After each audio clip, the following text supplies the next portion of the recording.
fact, I would like very much to welcome all of you to tonight's dinner. It's a pleasure to have you all here.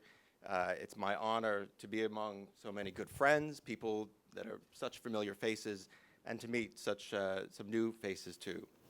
It's also my honor to work so closely with two organizations that care about strong corporate governance as much as Deloitte does, and that is INSEAD, who are a pleasure to work with, and also the French Association of Corporate Governance. In fact, this is really only a few months since we launched our French center, the Deloitte France Center for Corporate Governance. We were just here in July launching that center, and this is one of its first events, and I'm very proud of all the work that Carol and her team has done to put it together. This is in fact the French Deloitte France Center for Governance is the I think 20th or 21st center that Deloitte has launched around the world focusing on corporate governance. And like all centers, our aim is to promote dialogue about corporate governance, advance the debate in a meaningful, productive way, and most of all, to bring together in one place the very best and brightest, the best minds in corporate governance so that we can move forward. And I think looking around the room tonight at the faces that we have here, I think we've certainly done that. So if nothing else, I encourage you all to enjoy the dinner and please enjoy yourselves. Dear guests, dear Mrs. Wood, just to tell you my pleasure and to introduce that dinner and to welcome you in Paris ahead of the ECG and meeting that will take place since tomorrow, starting tomorrow for 2 or 3 days.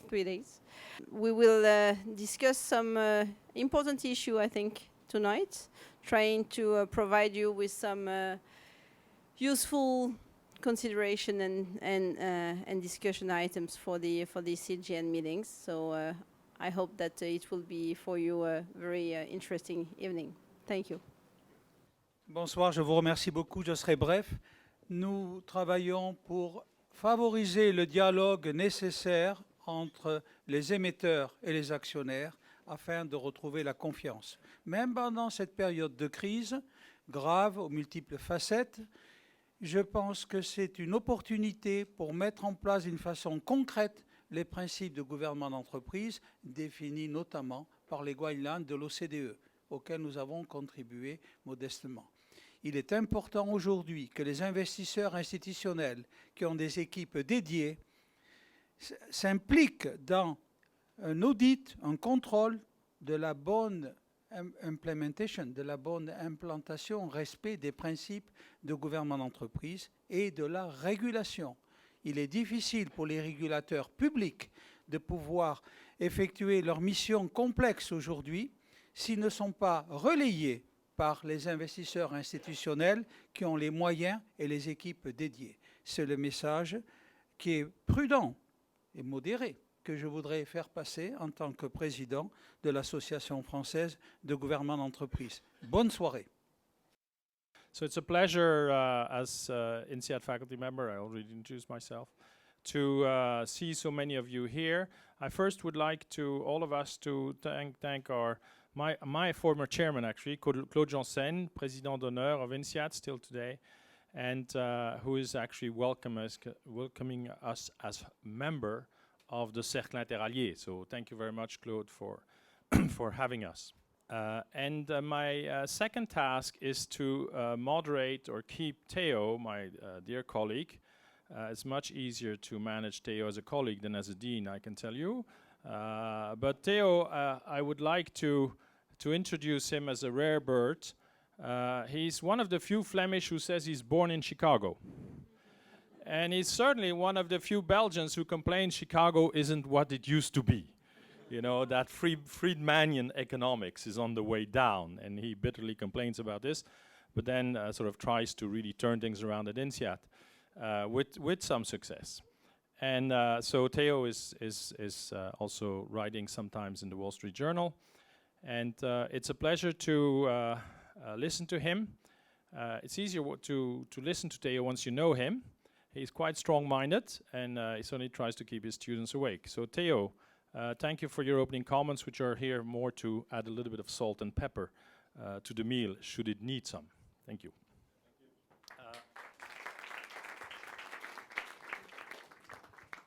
So I like to basically talk a little bit, kind of introduce the debate by some reflections on corporate governance. Why is it key for creating shareholder value?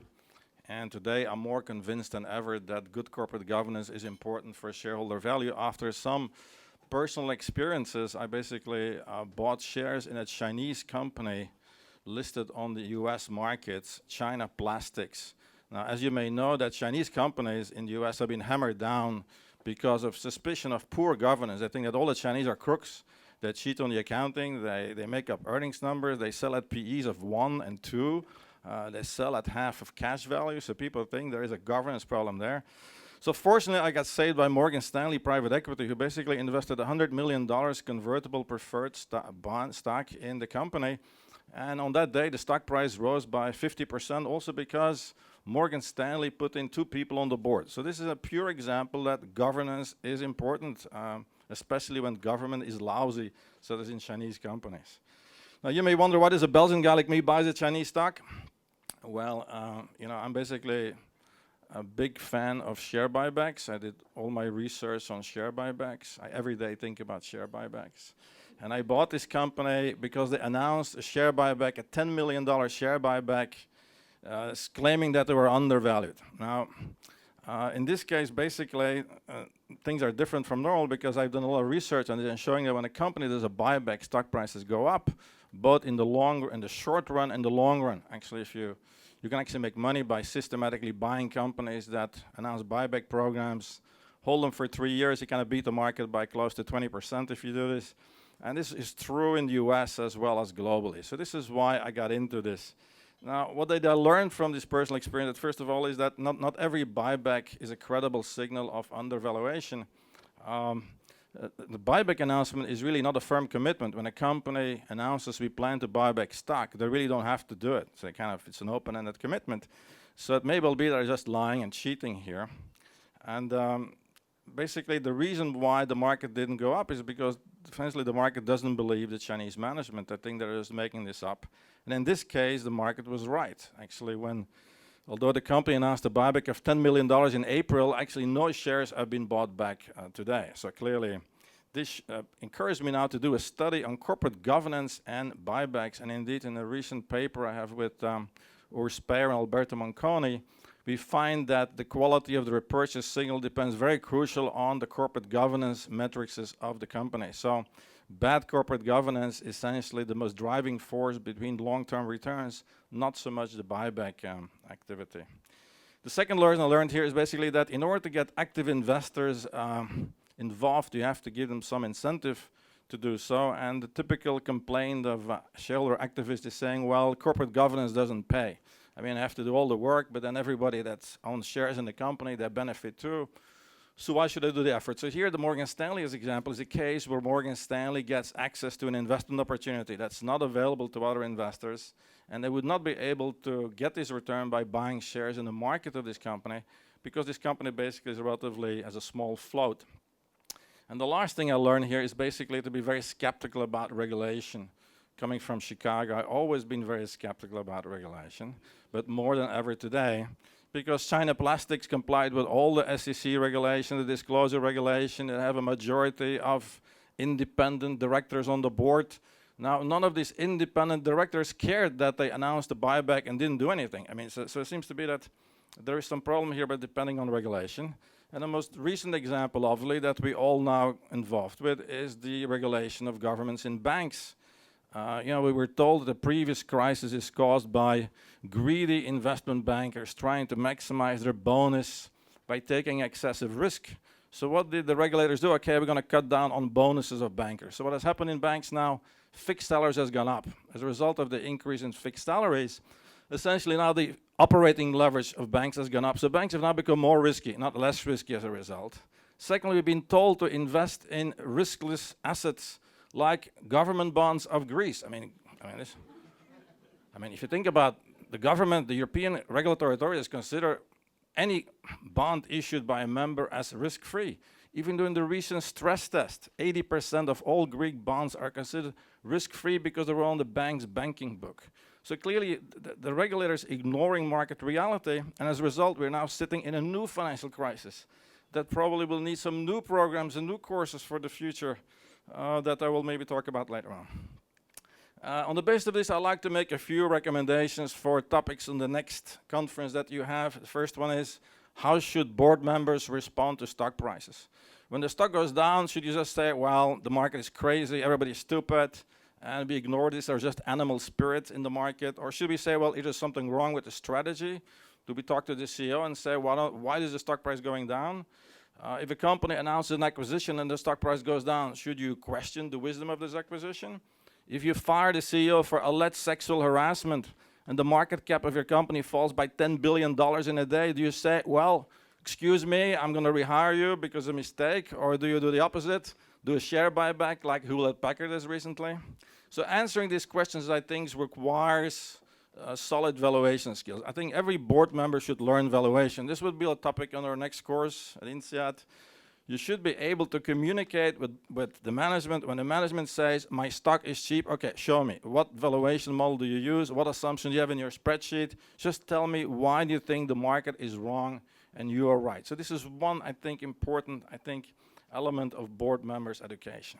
The second is, how should board members respond to shareholder activists such as hedge funds? I mean, I get the impression a lot that hedge funds, when they arrive in your company, it's like the barbarians at the gate. We should do something, we should fight them. But if you look at the empirical evidence on this, on average, whenever a hedge fund enters into the ownership structure of a company, share prices increase by 6%, and this is not a blip, it's a permanent change. In a recent article on hedge fund activism by 3 academics, they basically find that these hedge funds basically really create value for stockholders as well as for the owners in the of the hedge fund itself. And I think their explanation is that hedge funds do not have the same free rider problem. A hedge fund is not like a pension fund where you're owning 100 stocks, and if I own 100 stocks, why would I want to waste my time with corporate governance of one of these companies? But if I can invest in 3 or 4, of course, it means taking more risk. I really can essentially put a big stake in those firms and actually improve the value of these companies. So this is one topic of debate. The last thing is my more controversial topic that, is really controversial. I'm sorry here, in the sense that I think we are now in big trouble in the world.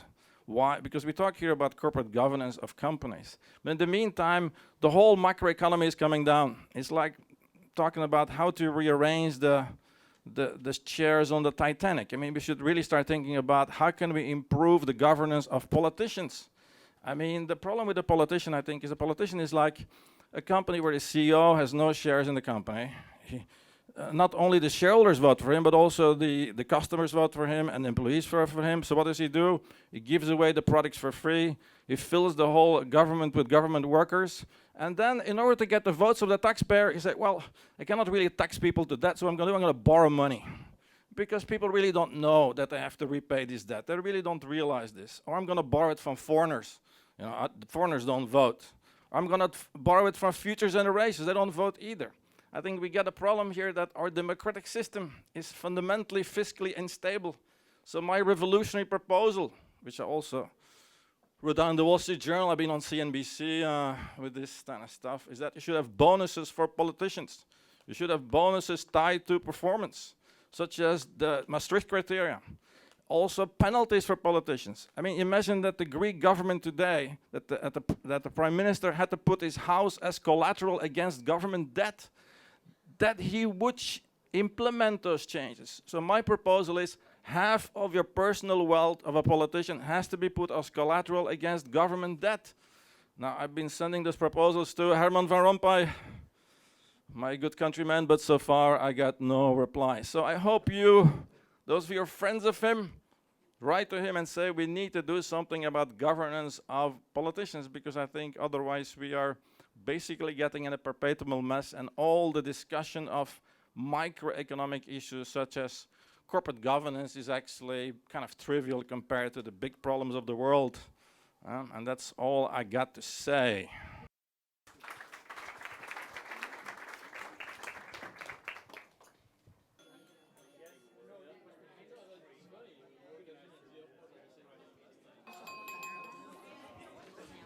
So first comment from this table, table 2. And the idea is just share a few comments for the other tables. Try to be generous and altruistic, and try to be humorous and insightful. Peter. We started talking about risk, and we began with the proposition that the legal requirements in some companies are limited. All boards have to do is hire chief executives and approve the financials and let them get on with it, and therefore why should boards be interested in risk? But we did realize that to hire a chief executive you had to have some idea of what the strategy of the company was, and that actually once you start thinking about the strategy of the company, you need to have some sense of the strategic risk that it was taking on and its risk appetite. And so we came to the conclusion that boards do need to be aware of the risks inherent in their business model and the risk-return equation, and they have an obligation to communicate this to shareholders. And then I got to the point where I can't read my writing. So I will move on quickly to another point that was made, which was, I think, actually quite an important one around the table. There were some quite strong views that we've gone too far on board independence and that we need actually to have a bit better balance with expertise.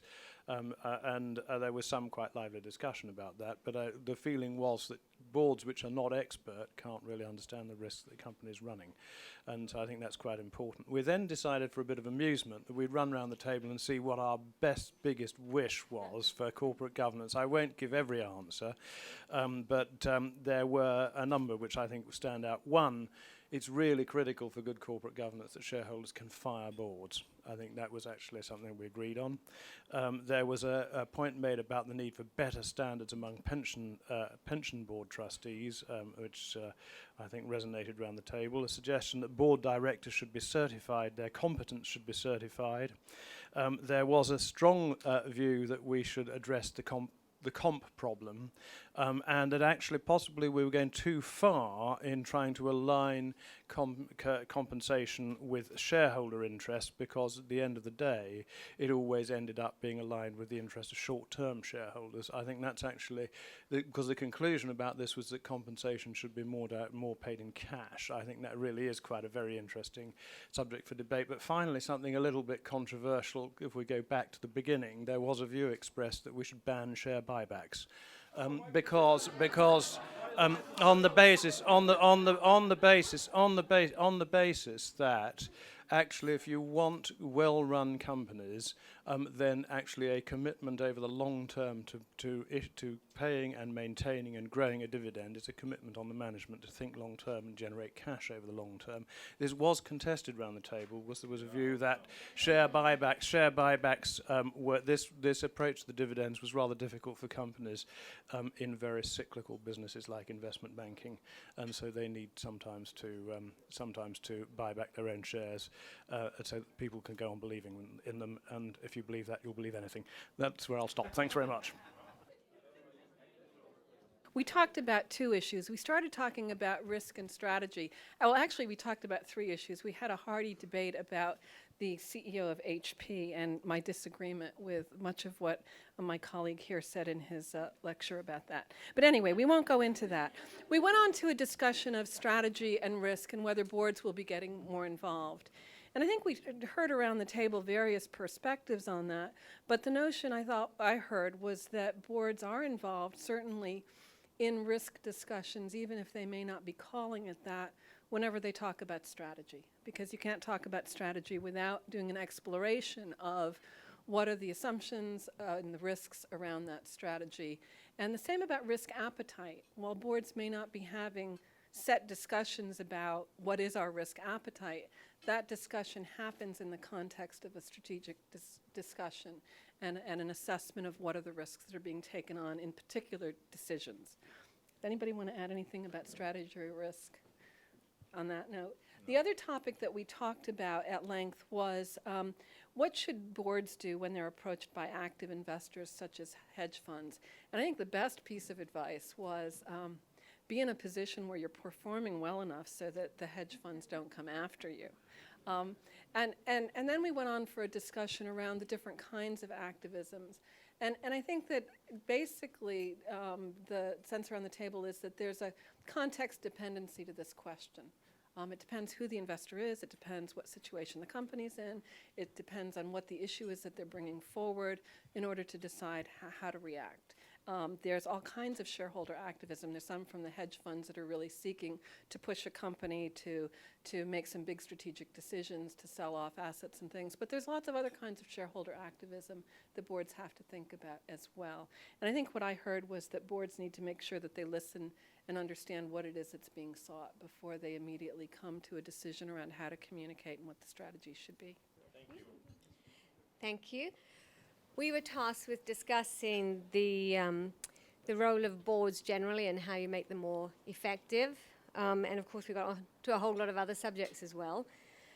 But we concur with the views of the first table that the focus on independence has potentially had detrimental effect on the importance of competence and knowledge, and maybe something else as well, in the sense of general professionalism around what being on a board means. And I don't think that's a unique thing. I don't think it's a recent thing. But I think it's something that we all need to focus on, whether we're board members or investors, is are the members of this board committed as professionals to doing a really good job? Do they see it as a job rather than as an honor? And for us, that was quite a significant issue and a question. And I don't think there's any kind of policy that you can introduce to make it so. Professionalism is a personal characteristic or trait. We discussed briefly as well the importance of continuing education, to get to Teo's point. There is a sort of contradiction in a way that to become a director, you have to be incredibly good. And it requires a certain personal arrogance. But at the same time, being arrogant can mean you lose sight of the fact that actually you don't know everything. People can teach you things. And sometimes a formal process for learning can still teach you things, even though you are very, very good at what you're good at. There's lots that you still don't know about what goes on in the world. And education has a role in addressing that. We quickly got on to the issue of regulators and sort of government with a small g as opposed to the big G of political government, and whether regulators are actually very well equipped to deal with the future rather than the past. And so what I think most of us would agree we see at the moment is regulators addressing a problem we've already suffered, rather than thinking, okay, what can we learn and forecast forward about this? And whether regulators, because generally they're very budget constrained and struggle with resource limitations, whether they have the scope to just take time to reflect about what might happen in the future, rather than addressing the fires that come up from, pretty much continuously, whether they're always just in a responsive mode rather than a reflective mode, and what that means for practitioners in the market. And a little bit like Peter, I can't read my pencil writing here. Oh yes, and regulatory capture by corporate or special interests, and how as the other side of that equation, whether we are the corporate interest and feel that we actually haven't captured the political system, or whether we're on the other side of it and believe that another party has captured it, how we engage in the political system effectively. It's I work for BlackRock. We're one of the few asset managers that has a dedicated government relations department. And it is incredibly, incredibly complex to engage with government, either of the political kind or the administrative kind. It's a real commitment to do it, and yet it's hard to ever measure whether you're being effective. And I think unless practitioners engage government effectively, then we get regulation that serves nobody's purpose. And that's what we discussed, anyway. Our table was tasked with answering the questions: how can the investors be a force for positive change in corporate governance, and and should investors exercise greater responsibility in their investments and have some kind of due diligence examination?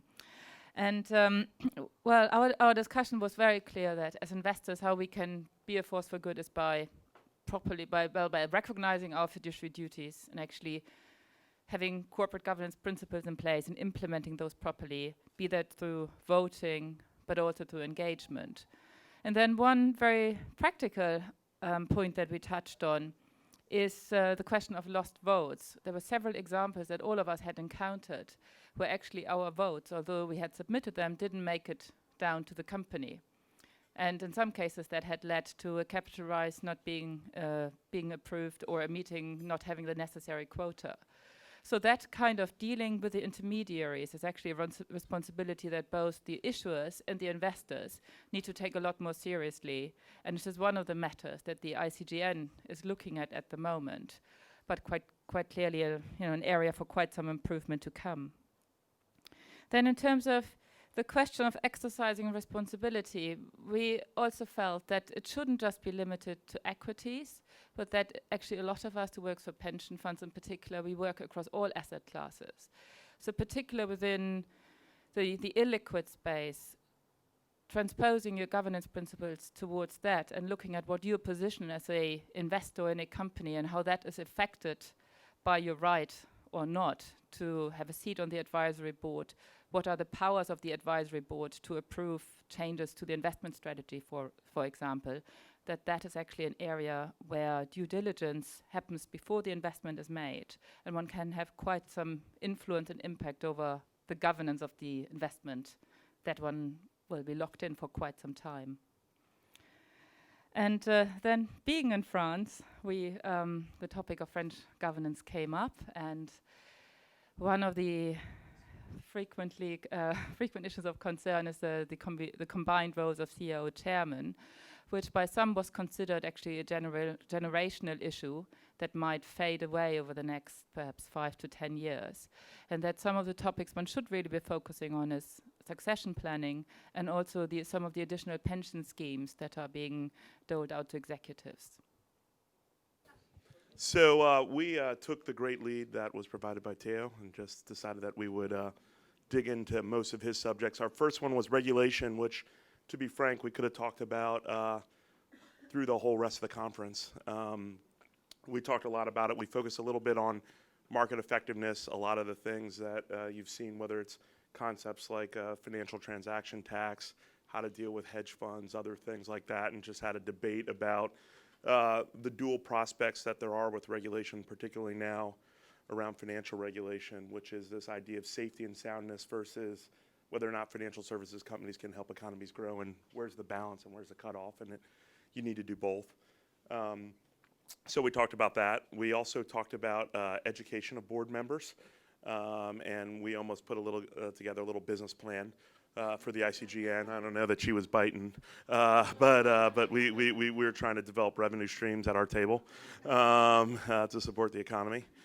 So we talked about the need and the lack of focus right now there is, following once again on Theo's comment about whether or not people have valuation and understanding of valuation, and that led to a conversation about how do you think about long-termism and short-termism, and with the speed of technological development in the world right now, is there actually such thing as a long-term investor? Does it actually even exist anymore? Now, and we know, we would say, we would, but we would, what we would argue, right? What we were arguing is not so much that there's not any, but that the designation of long only, which used to be a very broad group, used to be what we've seen in the market is a lot of people trade pretty heavily. So in other words, it's not just hedge funds that trade. Everybody's trading other than the index. So we focused a little bit about that. What else? We talked about Europe and France in particular, and whether or not they were going to find a way out of this particular pickle that we're in right now. So once again, Theo, thank you for talking about politics. So we basically copied Theo and talked about his. So you did a great job. Yeah. So very briefly, we had a sort of separate conversation on this side of the table.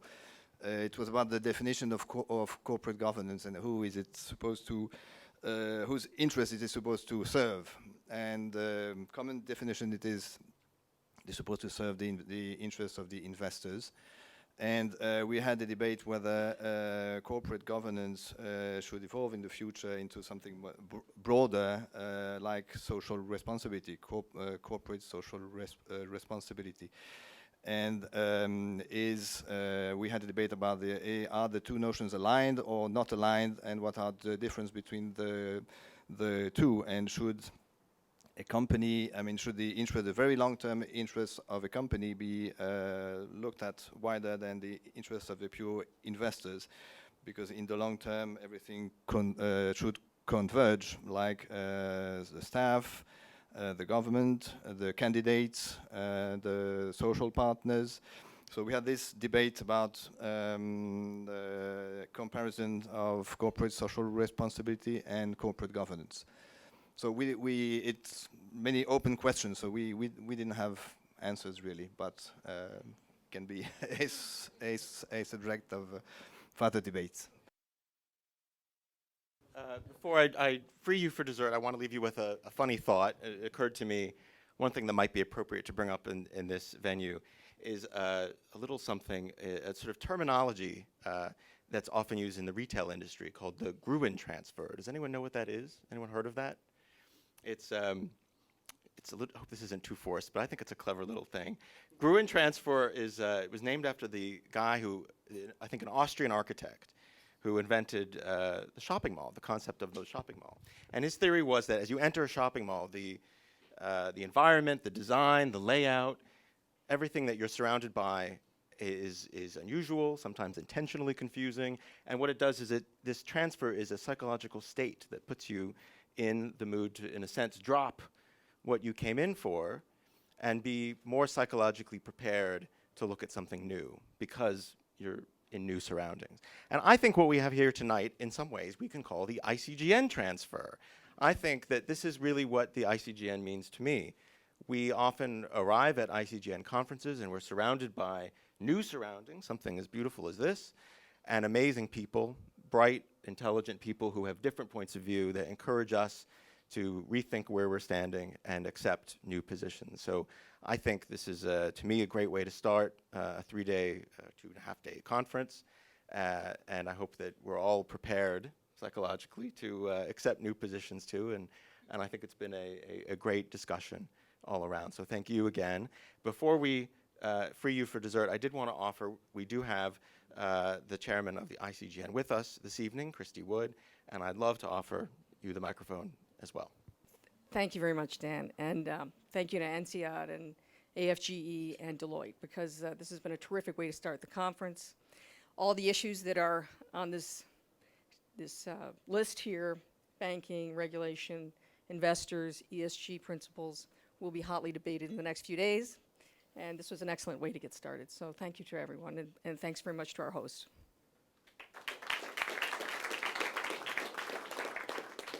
This is Dan Koningsborg. I'm a managing director of the Deloitte Global Center for Corporate Governance.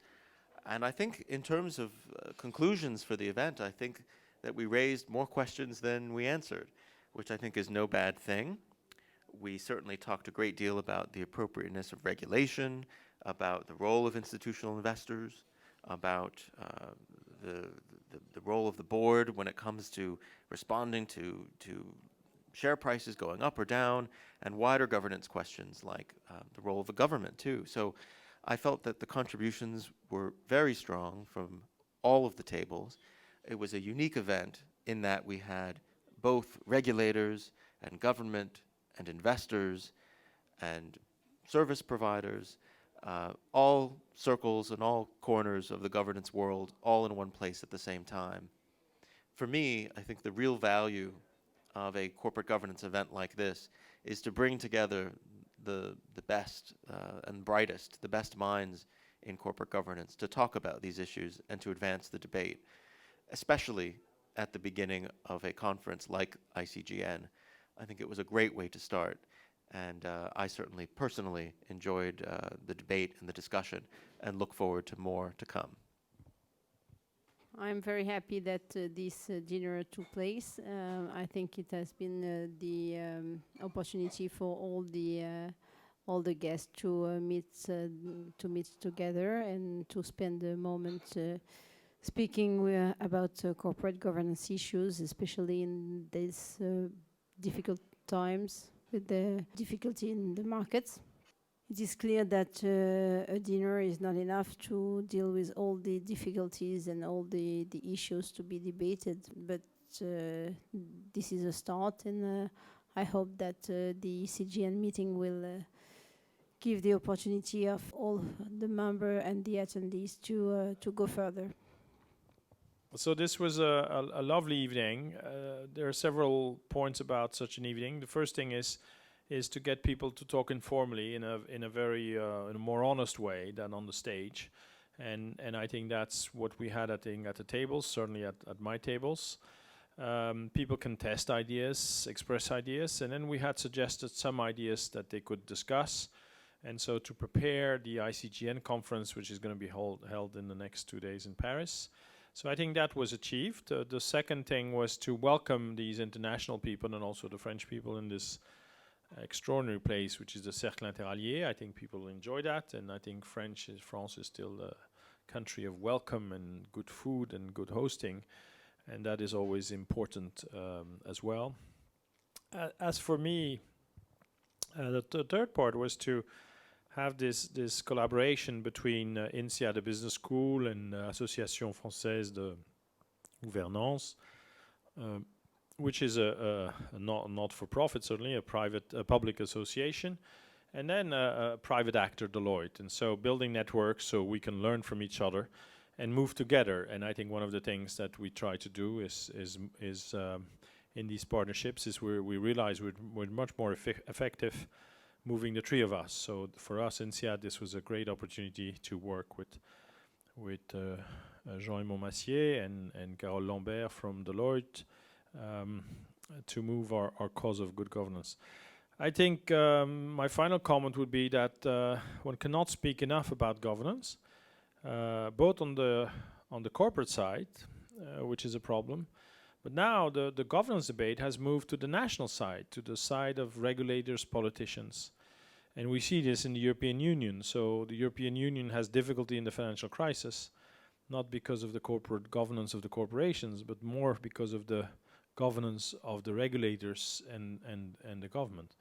So this is a much more tricky issue, and that is the paradox that as we are trying to get out of the financial crisis which came from the US, we're now struggling with a much bigger macro crisis of governments. And so that raises the question which came out certainly in the debates, which is how is the governance of governments going well? And the amazing thing is that the Americans are looking at Europe and the Europeans are looking at America, and everybody's looking at China, and that will probably be one big topic, which is a very different topic, which is the governance of governments and the governance of regulation. And I think that we just touched upon, but it's certainly a topic that will be addressed in future years, and it was good to address that here. Nous venons de terminer un welcome dinner préalable à l'Assemblée générale et à la conférence annuelle de l'ICGN 2011, septembre 2011, qui se tient à Paris, disons, pour la deuxième fois, parce que la première réunion à Paris, c'était en 1997, le moment de sa fondation, 97, hein, et voilà, quelques dizaines d'années après, on fait la réunion à Paris. Il y avait tout un symbole là. Et en pleine crise économique, sociale, culturelle, crise institutionnelle, qui détruit des emplois, qui a montré les dysfonctionnements de la gouvernance d'entreprise, dans les banques, dans les assurances. Beaucoup de dysfonctionnements, beaucoup de carences, beaucoup d'irresponsabilité avec un seul objectif de court terme, de profit. J'ai écrit quelque chose comme ça sur le culte du veau d'or. Aujourd'hui, on est à une période de changement, de mutation profonde, à la fois des entreprises, des institutions et des États. Et je crois que c'est une opportunité pour les défenseurs de la gouvernance d'entreprise, des principes de gouvernement d'entreprise, d'être audacieux, d'aller plus loin, et de promouvoir peut-être un aménagement des principes, de les actualiser compte tenu des circonstances, de la gravité de la situation, qui risque de mettre en péril la pérennité d'entreprises importantes, avec de nombreux emplois. En tout cas, l'avenir des jeunes générations. Le chômage, qui est grave pour les jeunes, diplômés, endettés, ne pouvant pas acquérir un logement. C'est une situation explosive. Donc il nous appartient, les aînés, de réfléchir comment actualiser ces principes de gouvernement d'entreprise et nous assurer qu'ils seront bien mis en œuvre. Ce n'est pas tout que de dire il y a un code de bonne gouvernance, un rapport annuel qui fait état aux principes de gouvernement d'entreprise. Il faut qu'ils soient appliqués concrètement. Il faut vérifier qu'ils sont appliqués concrètement. Que les institutions financières, comme les entreprises qui sont parfois avec leur trésorerie abondante, de véritables banques qui font des placements, qui utilisent des crédits, des faux swaps, des CDS, redoutables produits financiers qui circulent à travers le monde à hauteur de 400 à 600 000 milliards de dollars, sans régulation.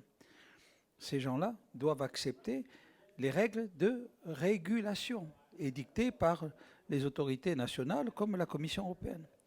Il appartient donc aux investisseurs institutionnels de contrôler, d'auditer la mise en œuvre concrète des principes et aussi le respect de la régulation pour qu'on arrive vers un nouveau monde plus équilibré, économique, social, financier, qui permette de retrouver la confiance des actionnaires et des parties prenantes. Les actionnaires et les parties prenantes. Ça, c'est important. Ce dîner permettait justement de réunir des gens représentatifs du monde des investisseurs, des actionnaires, et aussi des émetteurs, c'est-à-dire des banques, des entreprises qui placent sur le marché des actions à la rencontre de gens qui ont des économies pour les placer en bourse, mais qui n'ont perdu la confiance. Il faut retrouver la confiance. Ce dîner permettait de mettre en rapport ces gens-là, de dialoguer et en toute liberté d'émettre des propositions ambitieuses, car c'était le thème.